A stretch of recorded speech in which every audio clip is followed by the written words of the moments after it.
Welcome back here to Live Now from Fox. This is Andrew Kraft. Well, family members of a California public defender who died during a romantic getaway to Mexico do not believe his death was an accident, as Mexican officials have previously claimed. Elliot Blair was celebrating his first wedding anniversary when he died Saturday outside his hotel room at Los Rocas Resort and Spa in Rosarito Beach. The circumstances surrounding his sudden death remain mostly unknown, and authorities in Mexico have released few details in the case.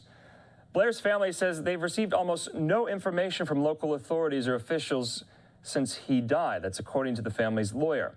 So far, their only point of contact has been a quote-unquote liaison to the coroner's office, who indicated that the cause of death was severe head trauma and that the case had been forwarded to the DA's office to conduct a possible homicide investigation. We want to talk about this even further. Before we bring in some of our expert guests, we want to let you listen in to the family spokesman talking about this case today. Let's listen. Well, the ambulance has been here. They're gone. He's dead, and the police are on their way. And he's on the ground face down, looking like he hasn't been worked on, hasn't received any medical care. And this is in the middle of the night from a deep sleep for her. And so you piece that together with the detective feet away from Elliot saying that he was shot in the head, with this later report from the Mexican official saying that it was because of a high blood alcohol level and it was a tragic accident. The family just doesn't know. We can't get information that fits.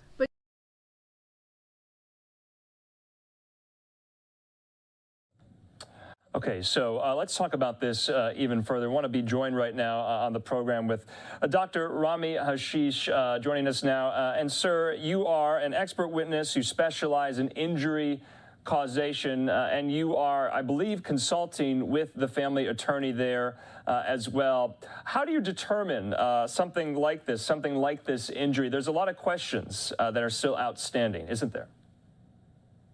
Yeah, there's a lot of questions. There's obviously many things that we're still trying to piece together. But ultimately, from a big picture perspective, what we do is that we take all the available evidence, and ideally as much objective evidence as possible, and then we can make some determinations from there, essentially. So some of the things that we can look at right now is the concept as to whether or not Mr. Blair was more likely to actually sustain or be involved in a more independent fall. And what I mean by that is, if we look at his height and we look at how people traditionally fall and how people traditionally move, whether it was in fact possible or probable for his body to get over the leading edge of the balcony and ultimately fall to the ground. And the sequence of that, and to make a determination as to whether that's probable for him to do that independently or whether there was some sort of external force or extraneous factor that led to it. I don't know if you can, offer conversations that you've had and maybe make us privy to them with, the family attorney in this. No doubt this family is completely heartbroken. He was celebrating his one-year wedding anniversary.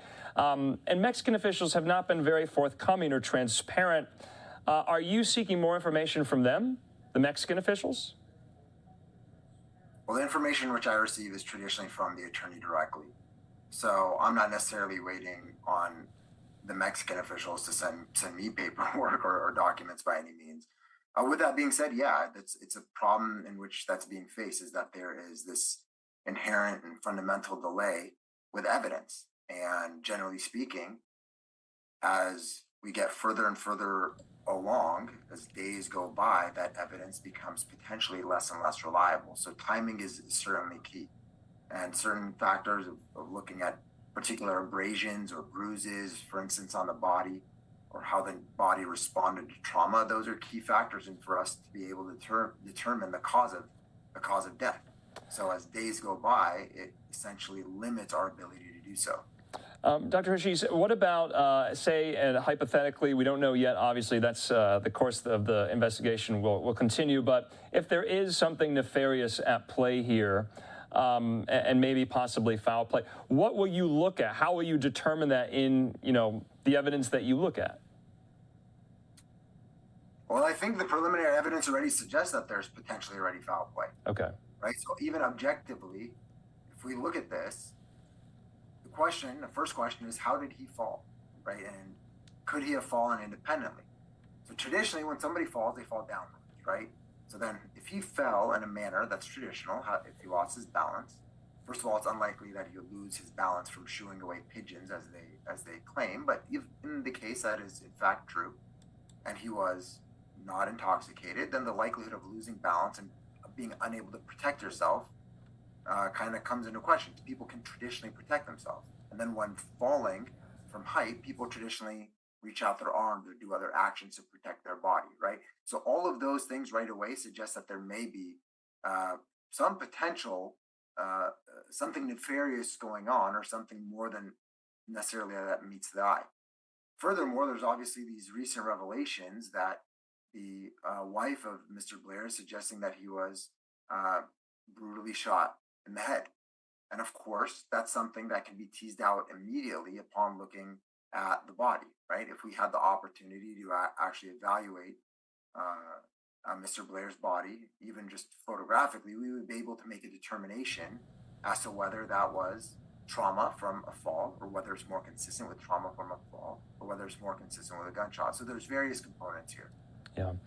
What about, I guess, the height of the fall from the third story? Is it typical to suffer, wounds, injuries, so much so that you would die from a fall from that height? Will you look at that? Yeah, that's certainly something we look at. Falling from a third floor, people can survive.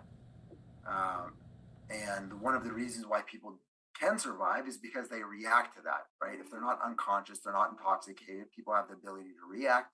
And traditionally people, as you would expect, try to protect their brain and protect their head at all costs. So they reach out with their arms and so on and so forth. So generally speaking, if somebody falls from a 3-story height, they can survive, particularly if they're a healthy young adult like Mr. Blair. What will happen though, or what's more likely to happen, is that they'll have fractures. They may have bone breaks in their legs, their ribs, and what have you. They may also have a potential concussion or some other sort of brain injury, but they are typically able to control their body in a way in which they can prevent severe head trauma and maximize their survivability. Just lastly, Doctor, you mentioned that you were somewhat concerned with how Mexican authorities we're handling this, we're possibly seeing some of the evidence, and we know, we've heard that the Mexican coroner's office initially had the body. Are you worried there could be any kind of, I don't want to say tampering, but not above board with their investigation? Because ultimately you will have to answer and have some of those questions as well. Do I have concern? Of course, you always have concern in cases like this. To do the job correctly, to do it accurately, and to ensure that justice is served one way or another, we have to do the best job we can, and we have to have evidence be unspoiled, and we have to be able to do things scientifically by the book. And anything that can affect that can certainly affect our ability to do our job and ultimately affect the outcome. So yes, certainly that's something that is of concern. Yeah, the Blair family is just going through the worst of imaginable tragedies right now. What is next in this story? What is next in this case for you? You're consulting. What's next for me is trying to capture and gather more evidence and be able to piece this together more properly. Once we have the medical records and once we have photographs, I think we'll be able to take a pretty giant leap at that point. At this point, at this particular juncture, we're kind of limited. We're really just doing some additional kind of analyses just to corroborate kind of some of the preliminary information, which suggests that it's not necessarily an independent fall. But really what we're waiting on right now, in somewhat of a waiting game, is to get more evidence and more information, and in particular, getting more medical records as well as the photographs and what have you. All right, Doctor, we appreciate your time, especially on this Friday night. Rami Hashish, we appreciate it, and we'll talk again. Thanks so much. Thank you very much. Okay, we're going to continue to follow that story here on Live Now from Fox. We just want to kind of recap and just give yet another summary of this story there. You can see Elliot Blair, he and his wife were on this romantic getaway in Mexico, and they were celebrating their one-year anniversary. And he died outside of his hotel room.